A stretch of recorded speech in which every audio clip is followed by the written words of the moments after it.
Welcome to Community Cuts, live from Brooklyn, New York. We're hosted by SALON LEAHING, 732 Washington Ave, between Prospect Place and Park Place, home of the professional.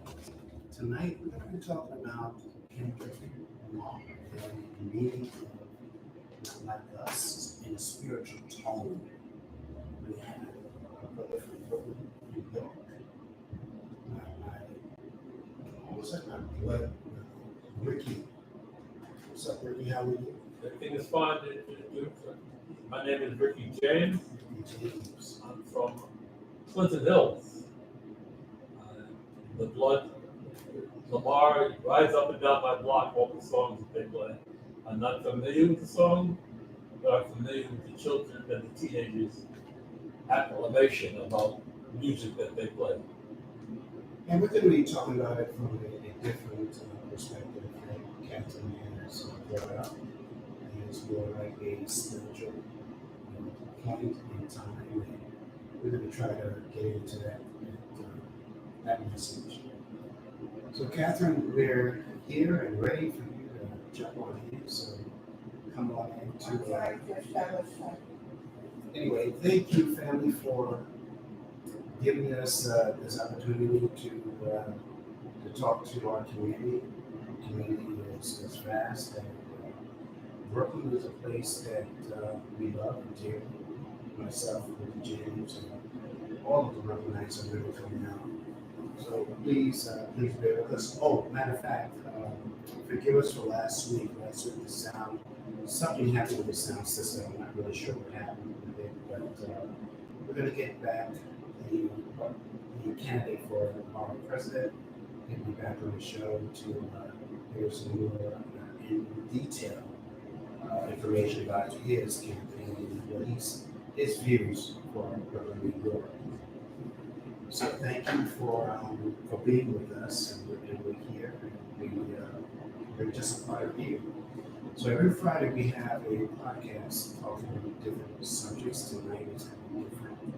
And we're going to try to break it down what we feel Kendrick Lamar was talking about in the Super Bowl, right? The Super Bowl.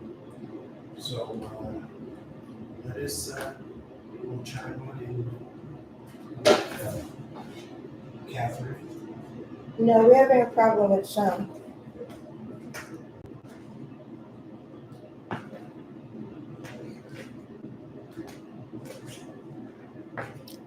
You can keep talking, but let me see. Are we on the air? You are live, but I'm having a problem with sound, as far as I could tell. Yes, my brother. So you listened to Kendrick Lamar? I might have. The kids have so much music today. Yeah, I think that the spiritual point of that song was pretty deep. I love it. Not Like Us. And of course, I grew up in the beginning of rap when they started rap. So I don't know a whole lot about it, but I have some knowledge of it. But the breakdown was pretty good when we talk about the spiritual side of it. We as a community have to stand 10 toes down, no matter what. And I think that we're in this time and in this place, what they call the season of Aquarius. And I think that at this time, we have to really think out of the box and not be timid or afraid to speak a lie of the truth. A lot of times we're fed narratives that was given to us, and we take those narratives and we hold on to those narratives as though they are the truth, and they resonate with us when we should be resonating with the narratives that we have. Yeah, progressing along with them. Yeah, and not to be afraid to jump in and create your own narrative. We are creators. We are the ones that we've been waiting for. And I think that as we believe in ourselves, we're able to start to start to create. Mhm. It's a long time that we have not been able to create, and I think we're moving into a different paradigm now. And as we move into this paradigm, it's going to be for us to start to create. Creative blood flows in our veins. We have the knack to create when and if we are able to. I've seen things come out of the ground, out of nothing, for Black people. I've seen it come up to a point where it is not understood, and then boom, it's understood at that particular point when the artist said, "This is what I created." So it is not a lost art of the Black man. He is creative. So it's not going to go by the wayside. But like if you think of it, these songs lost their lyrics, lost their motivation of what is it that they're singing about? What is it that they're talking about? Some people will stop and say, I don't understand that. The rap music, I don't understand that. It doesn't come off to me as something that's created enough for you to understand. So that I understand this Kendrick Lamar. I think family, I think now is now's the time to really just jump in and making sure that, a lot of times we wait and we wait for somebody else to do it for us. Now's the time that we have to do it for ourselves, right? I think that, along with this blood moon that's here today, the energies that's here today, we have to be able to, jump in and start to create. The planets were aligned. Last Friday night, they were aligned in a succession. I do not know the event of the alignment of these planets, but they were there, visible to the eye. Well, I was out by the Long Island Sound, and I saw this alignment of the planets, and I was awed. I said, "Wow!" It was so close up to the plane of the eye that I said to myself, "There is nothing better than this event, than this sight." It was a very unique occurrence in terms of time. It has been a long time since something like that has happened. And I think for those people who follow astrology, they have some sense of its meaning. And I'm not an astrologer, so I can't really read the signs in a way that an astrologer would. But I do feel that it's significant in how it impacts the energy of our planet. And what little I read about it, the alignment of the planets as well as the blood moon, that it's opening up our world to transformative processes and opportunities for change. And we make of it what we will. They could be changes for ill or changes for good. But I do feel that we're living in an era in which secrets are not being kept, and we're able to see people's intentions with more transparency. And so I feel that something is happening. I mean, I've been on the planet long enough to see that we're living in a time that certainly hasn't occurred within the years that I've been on the planet. It's a very different time. And one of the reasons that I did bring up that song, They Not Like Us, I'm not a follower of rap at this stage. I used to be, back in the day when rap was fresh, it was very positive. The diction was very good, and you could actually understand what people are saying. And it was always something that was very present, very current, and uplifting. And then we went through an era which I kind of couldn't stomach very much, in which rap became very destructive to young black people, and that it took an era. So when the original rap came about, people were just getting into their sense of black power. It was after, the early music, say of James Brown, Say It Loud, I'm Black and I'm Proud.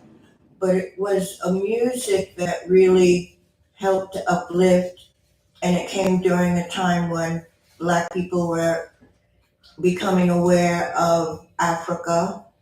And though we knew of the ancestral ties to Africa, it was a generation of people that had not been educated about Africa. And people were just finding out about the kings and the kingdoms and the queens and the history of Egypt. And so people were very proud at that point and were very much connecting to that elegance and that pride that we perceived historically Africa to be. And it's when black people started wearing their hair natural. We were wearing African clothing to the best of our ability, African fabrics. And it was during a time of great awakening for young people. And I was young at that time, so I experienced it as a young person. But the rap music of I would say the P. Diddy generation has been very toxic to young people. It emulates violence, it emulates fighting, carrying guns, it degrades women. And we've had a really long run with that kind of degrading music being promoted into our community and impacting the minds of young black people. And we saw that reflected in the streets, in the gang fights, in women, instead of wearing these beautiful, elegant dashikis, all of a sudden were exposing their private parts and twerking and acting in a way that was not really natural to the culture. Mhm. And the reason I brought up this thing with They Not Like Us is because it signals a reemergence of an aesthetic that is more about being honest and looking at ourselves in a way that is, again, uplifting and strong. And I see this as how a lot of young people are receiving it. So it isn't so much that I'm promoting the rap music, because it's not so much my thing. But the artist, Kendrick Lamar, has a lot of history of music in which he talks about, like even some of the songs, some of the lyrics that were played in the Super Bowl. One of them had a line something like, God is favoring us. Another one of his lyrics was, I have royalty in my veins. And it harkens back to that old sensibility that we come from a heritage of great dignity and beauty and grace. And a lot of his, some of the lines he speaks of are, they're killing our children, our children are disappearing. So there's a way in which his music is using rap, which is very popular amongst young people, and it's beginning to wake them up to their own presence and their own power. And that's why I think it's important, not so much that the phrase itself, not like us, or they not like us, is pointing out a particular person or group of people, but it's in a way encouraging those people to understand the beauty of who they are. And even though there may be many people, from politicians to other racial groups who would denigrate young black people, he's teaching them to have a sense of dignity and self-respect in their language. And I think that that's very valuable, because what I'm seeing as I've been watching a lot of these reaction videos, and what I'm seeing are young people getting excited, feeling liberated, um, you know, during a time when our voices are very much silenced. So I think that that's a very powerful thing to occur. And and the song is a really good song in terms of giving you a rhythm, a beat, something you can dance with, something you can get into the energy of the music. And it's become very popular. People are dancing to it all over the world. And I think it's important because I mean I don't watch football. It's not my thing. But it turns out that this halftime show is the most watched halftime show in the history of football.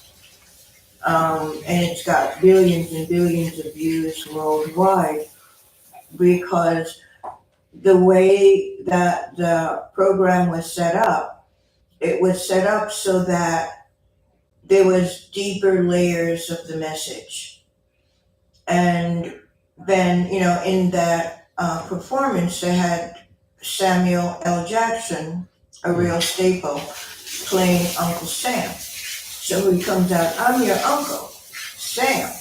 And then he goes on to talk about this is the great American game. And the stage was set up like one of these PlayStations, the buttons of the PlayStations. And the performance was very active. It moved to these different stages. But at one point, Uncle Sam Jackson comes out and says, to something to the effect that, no, this is too loud and too ghetto. Do you really know how to play the game? And Kendrick Lamar opposes that, and he just continues with his message despite being warned. And there was another part where Samuel Jackson comes out and says something that you used your community, that's a cheat code. And then he goes, scorekeeper, deduct one life. And so it was this play back and forth between the government and the state, demanding control of the message, tamping down the message, telling people that they needed to follow the rules of the game or they would be killed, apparently. So it's a very, very powerful message for young people who are the ones who primarily are faced by aggressive police enforcement and are the ones being shot and killed in the streets. So that warning of, if you don't play the game, we're going to deduct a life. And then when you look historically of all of our leaders, the really powerful ones being assassinated in this country, it creates a pall. It tamps down what young people can even imagine that they would do. Like even not very long ago, we had a young person on the show who is very much into politics, but had said that, he's concerned about going into politics because if he does it in a real way, he's concerned that he would be assassinated like the people before him. And so I think what this halftime show did was, who knows, Kendrick Lamar may be sacrificing himself ultimately, but he was willing to come out here and provide a performance that was in defiance of what Black youth are being told that they have to do to survive. And then there was the bigger layer of the whole thing is that President Trump was actually there. Yep. And so he was Very visible. yeah, and he was rooting for the team that ultimately lost. And I know so little about football, I don't even know who won or lost. But so he went in there and he was watching it, and he ended up leaving. He wasn't very happy with the halftime show or for the game itself. But what it did, though, really, is that it opened up a door to a conversation that wasn't there before. And it allowed young people to realize that they have power, that they don't have to play the game in the way that it's being dictated to them.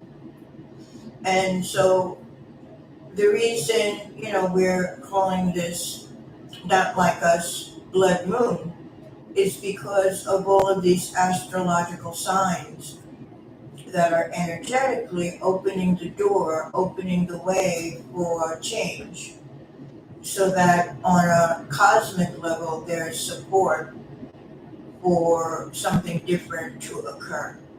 And we're living in very interesting times, I feel, in that a lot of those people who voted for Trump and were into the things that he was projecting, we're going to end civil rights, we're going to end DEI, we're going to stop funding all this stuff, didn't realize how much they were actually benefiting from those programs.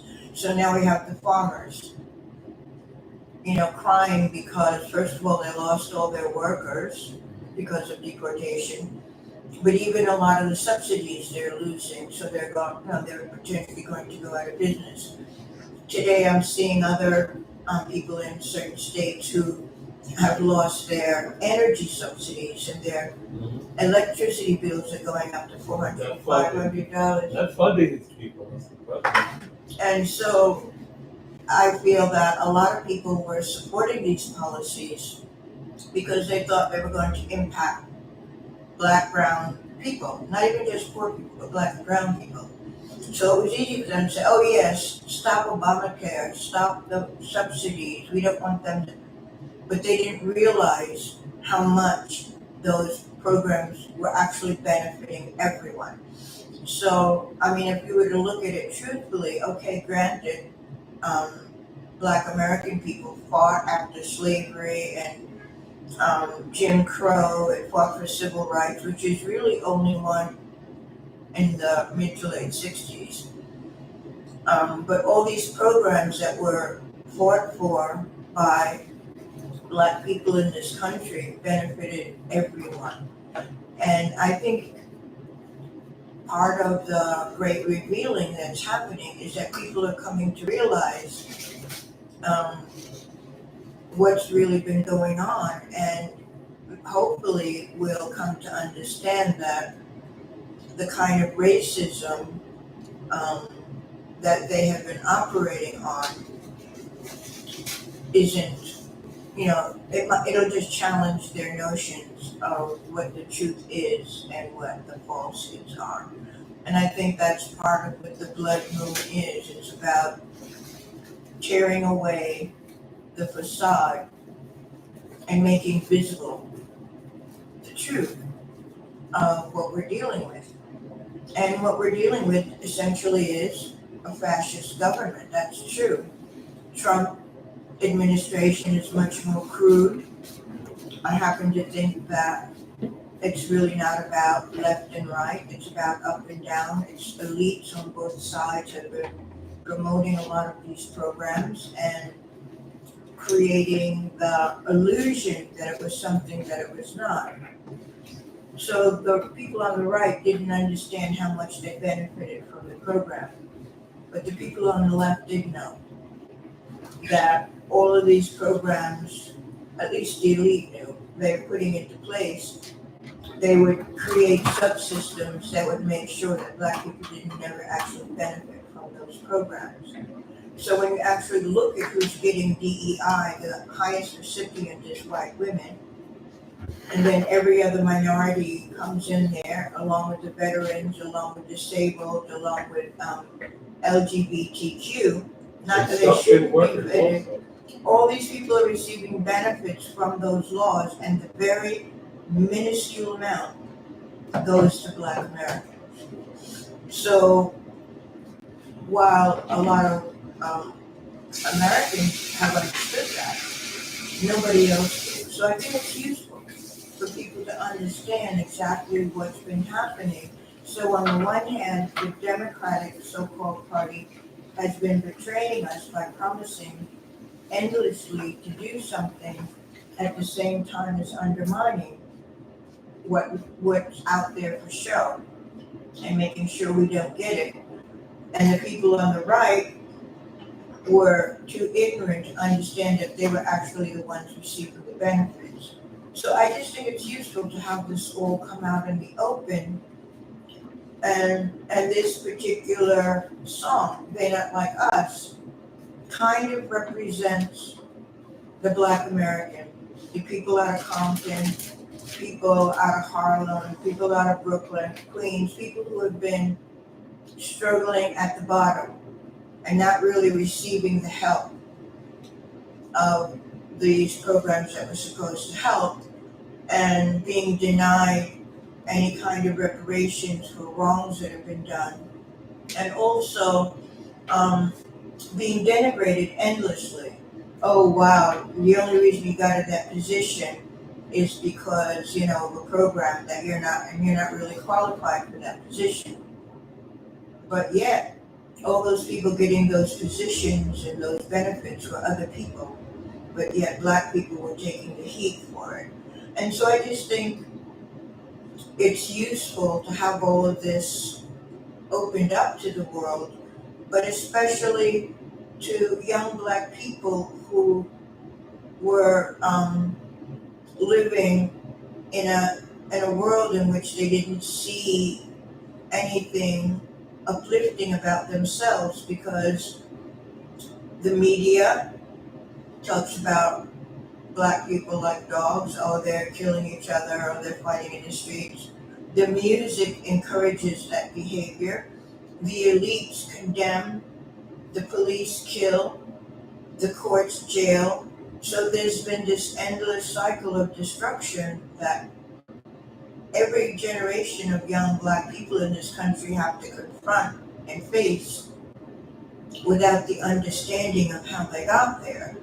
And I feel like this era, and this song for me represents the era, is a way of allowing them to wake up, that actually know that they are royal. They do have royalty in their blood. They come from kings and queens. They come from chiefs. However you look at it, that all of these changes in the country were brought about by the Black community. How many inventions were brought about by Black scientists?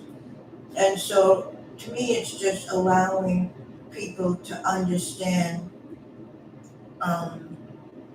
at the cellular level how valuable the Black contribution to this country and to this world has been.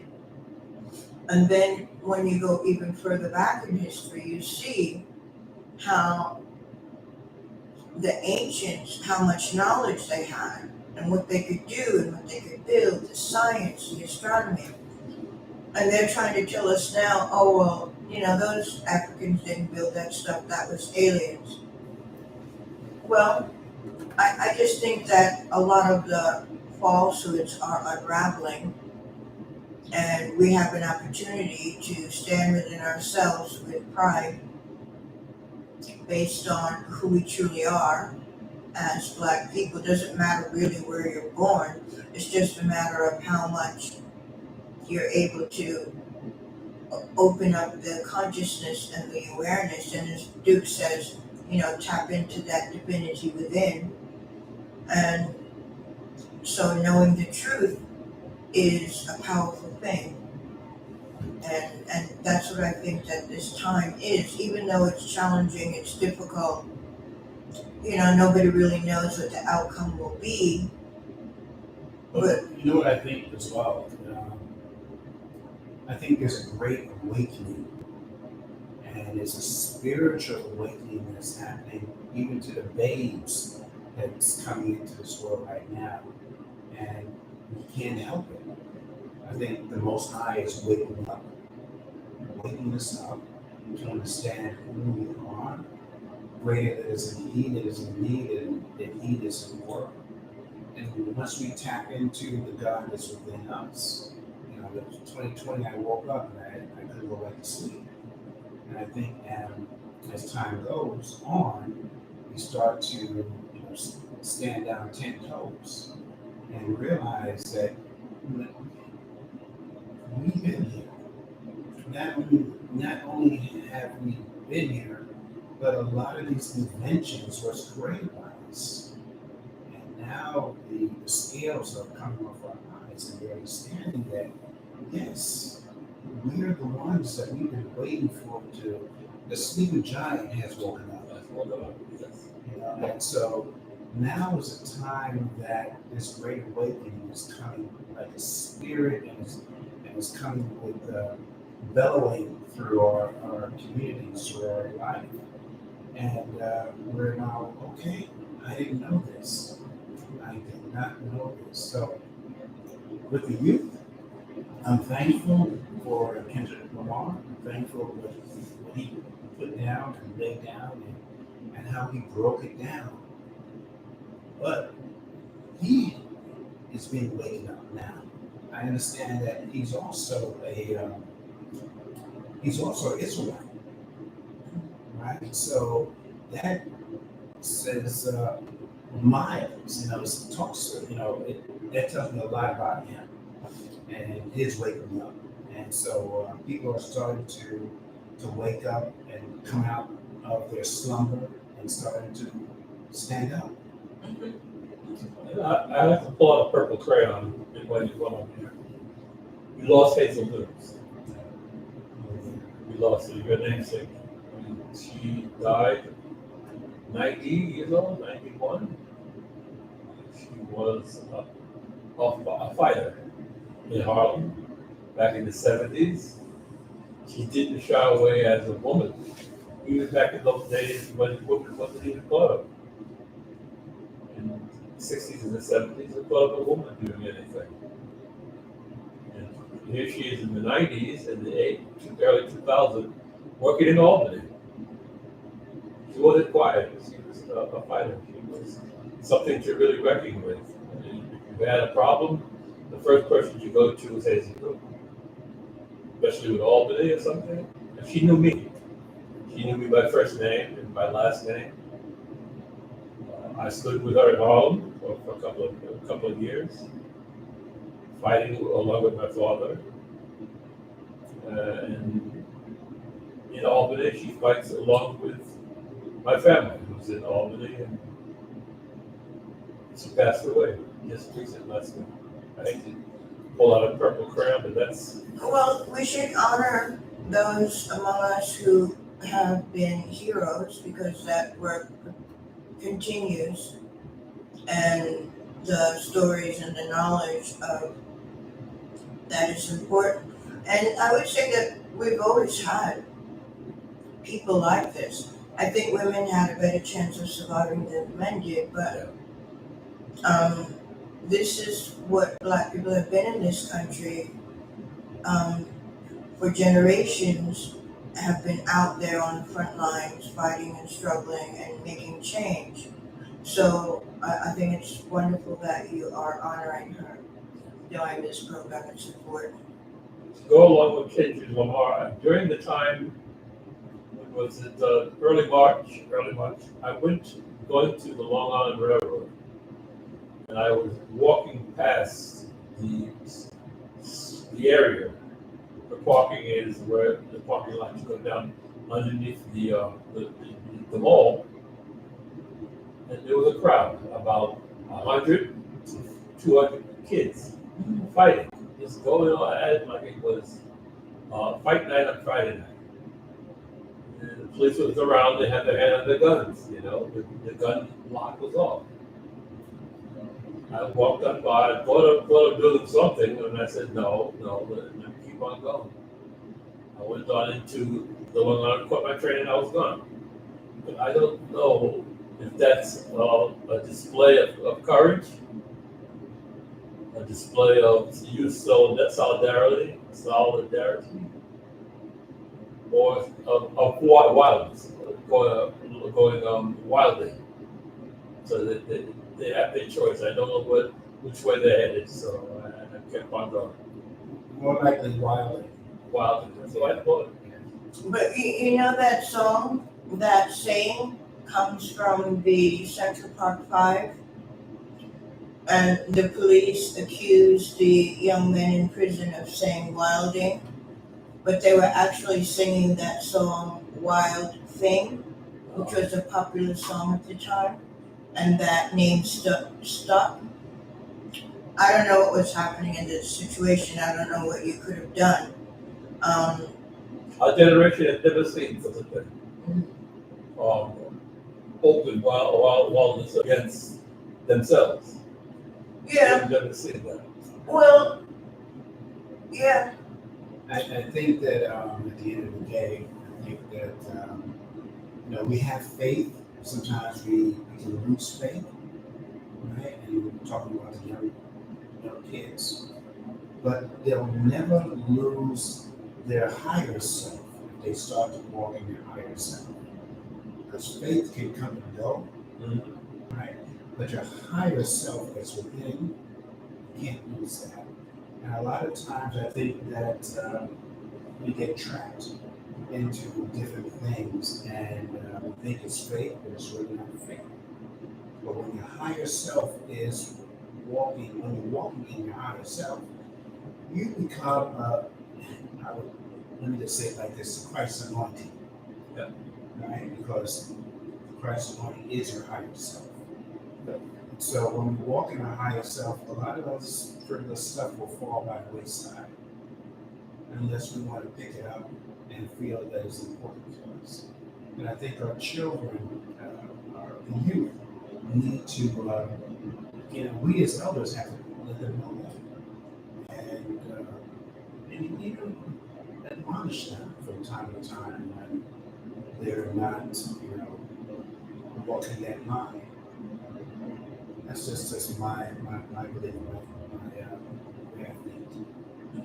You keep that mindset, the original mindset of structure in your life from turning in on yourself and taking on the pressures of life is not a good thing. Structurally, you should always be aware of your surroundings and your body itself. And if you lose that issue of not knowing what's around you or what's watching you or concerned about you, you're caught away.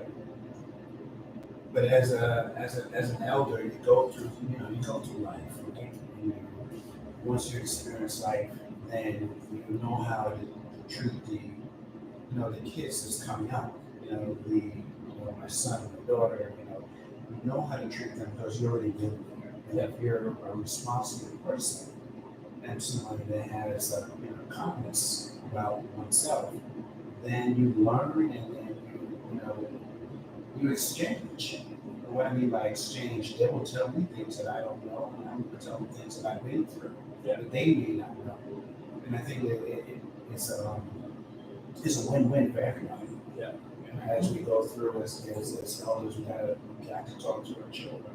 We got to let them know that this is what I've been through, I've done. And so, the very ones that they're waiting for to speak. And as we stand 10 toes down, we got to let them know that they got to stand 10 toes down and start to believe in themselves. The confidence comes from within. And so, with the song Kendrick Lamar, they're not like us. Yes, they're not like us. Once you start tapping into the God that's within you, yes, they're not like us. Right? But you have to start tapping into the Most High God that's within us. Right? You're not in my surroundings. You're not in my sphere. Right. not in my spirit. You're not like me. You're not like us. Right. Those people that are within my spirit, within my circle, you are not like us. Because you're not gonna, if you're like us, you're not gonna hurt me. Yeah. You're not gonna denigrate me, because if I'm like you, you're gonna protect me. So you tell me that you're not like us when you start to hurt me, denigrate me, not providing the right nutrition, right foods, Yeah. And putting crazy stuff in our food. So you couldn't be like us if you treat us this way. So as we as elders, we have to let our kids know, yes, this is the right way to go, and hopefully they will listen and grab them early as we and start to deal with them. Yeah, and also beyond that, I think we have to allow young people to be themselves. Because very often, as parents and elders, we want to shape them in some way to fulfill what our dreams might have been. And also, I think that young people are shaped in a way that doesn't really support their gift or their desire, or there isn't an understanding of what they're bringing with them into the world. And more indigenous societies, they don't immediately name a child. They wait to see, what even the elders are saying about that child, understanding the birth, getting a sense of who they are and who they're coming into the world to become. It's hard for parents to do that, I would imagine, because parents want their kids to be successful, to be doctors or lawyers or businessmen. And I think that as a whole, we have to take into account that creative and spiritual side of our children, not just push them to regard themselves as a measure of success. And I've worked with young people who don't even hold the concept that they have an inner life, that everything is derived from the outside, and they act according to those judgments and what they have been taught to look at, but they're not cultivated in a way that really nurtures the truth of who they are. And I don't think religion necessarily helps. I mean, religion can be good or not, but it's taking the divinity outside of you instead of redirecting the awareness that it's also within. You're right with that. I think that as a parent, you have to have some connection to spirituality. I'm not saying religion, I'm saying spirituality. And so when you're tethered to spirituality, then you can teach, you can give that information. I had to wait for a while to figure out what my son is, what he loves him to do. But prior to that, I said, whatever God has given you, find your gift, find your talent. I will help you find your gifts and talents, but you have to do that. And so said, so done. As above, so below, you find your gifts, you find your talent. Because, the Most High put that in you, as the Most High put us, has given us gifts and talents. Mm-hmm. So at the end of the day, we have to help each other and groom each other to that point of, I'm elected, I know what my gift is. And I think in some measure, we each, whatever age we may be, have to have that inner parent to begin to nurture, because our society teaches us to be self-judgmental. Correct. And we don't nurture ourselves or give space for our inspiration. And that's something everyone really would benefit from, whatever age they may be. I don't have children. I have dozens of nieces and nephews, but I don't have children. So I can't really speak with experience from that, but I have been a child. I know what that's like. And I was very blessed because I have parents who encouraged me to be whatever and do whatever I wanted to do.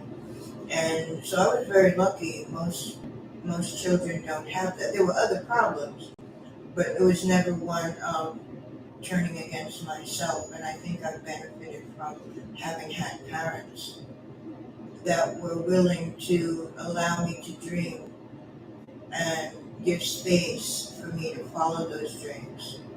So I've certainly benefited from that kind of parenting. Well, family, community that's family, I just wanted to say that we do have to teach our kids.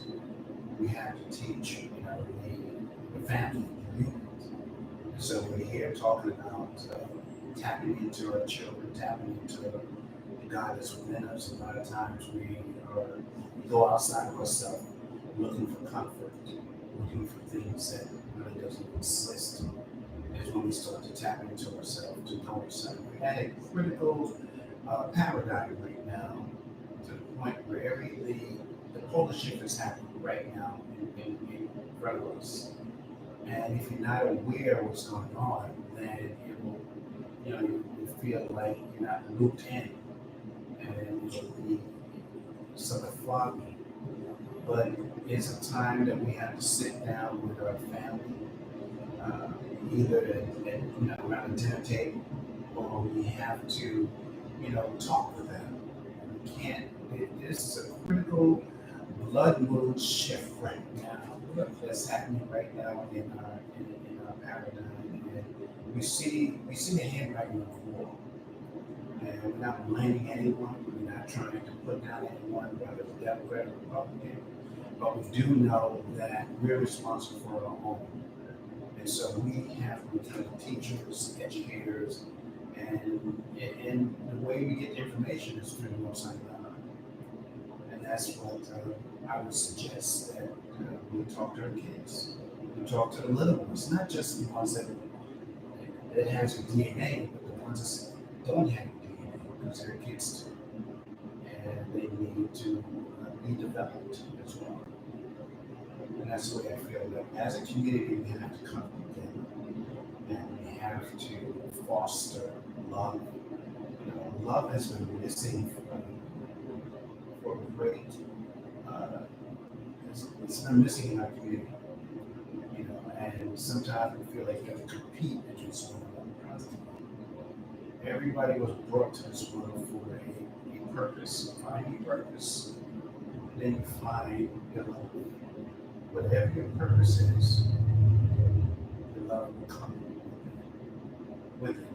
So that's an elder. I'm saying that to our clients, and from whomever wants to tune in or listen. Find your purpose, and then your love will follow. Very good. So I'm hoping that the audio is working this time around. Yes, I hope it's But it's not for lack of trying. It's because we're working from the ground up, teaching ourselves how to use all this stuff, and sometimes things go awry. But we are coming with real heart and hope that this change will manifest in our world in such a way that not just we and our children's generation would flourish, but continue to flourish for many generations to come. So that's the hope. I've been out there and I've listened to people, and community comes up on their voice. I see your program. I see you on the program. Very good. It's wonderful. Out of the clear of sky. You're my brother, you're my sister, and both of you. And we're here. It's not about glamour. It's about reaching out to our community. It's about getting in touch with our community and giving them some of the knowledge that we keep through. I'm born and raised in Brooklyn. Yeah, and I also want to mention that community is being demonstrated right here at Salon Leahing, That's right. That's right. because we're being supported in all that we're doing here by this business, and so we want you to also come out and support this business. And it's important to take care of yourself. Yeah. And this is one of the ways that you can uplift yourself, uplift your spirits, take care of your body, take care of your hair, take care of your life, and take care of our businesses. That's right. Matter of fact, I'm glad you said that, Kathryn. We're going to do a show here, a special show on Salon Leahing, and we're going to show you exactly what they do in real time. And so we'll let you know exactly when it's going to take place, and we'll, the beauticians will talk to you, let you know what's good products to use for your hair, and they will, they will break it down more than I can break it down. But we're going to do a real show, real hair, people talking, people, you'll see the work that they do, and they're doctors. And, Yeah, I was just going to say that it's very transformative to see the light shining from everyone's eyes after they get out of these seats. It's really a beautiful transformation, and we do also want to share that with all of you. And the woman that owns the Salon Leahing, her name is Rickie, and her number is 718-230-4100. She's the one that's in charge. And I kid you not, she is the doctors on the doctors. She does it well. And she can tell It's you an art. it's an art. It's an art. And it's an art plus it's a love. She can tell, you can tell the love that she has for her clients, the love that she has for what she does. And so, give her a call, 718-230-4100. Her name is Winston, and you can tell her that community cuts to Kathryn, Rickie, James, we all, And Duke. yeah, we all recommend that you check them out because they're awesome. And that's it. Okay, so I guess we're good for them.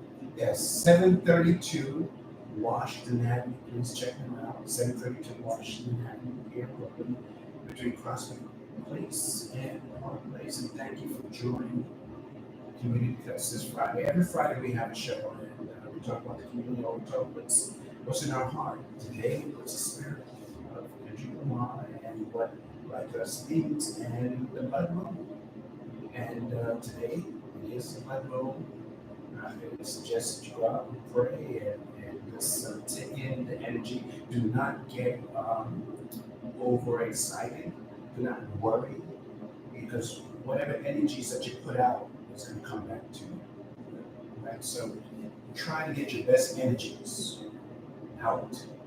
Right? And in. Yeah. Because it's a reflection. And so you need to just put those best energies out. I am, and you can fill in the gap. I am love. I am smart. I am courageous. I am. You can fill in. I am. Whatever comes behind I am. God bless you, family. We love you, and we'll see you next Friday. And please call up Salon Leahing, and give them a call. Thank you. Thank you.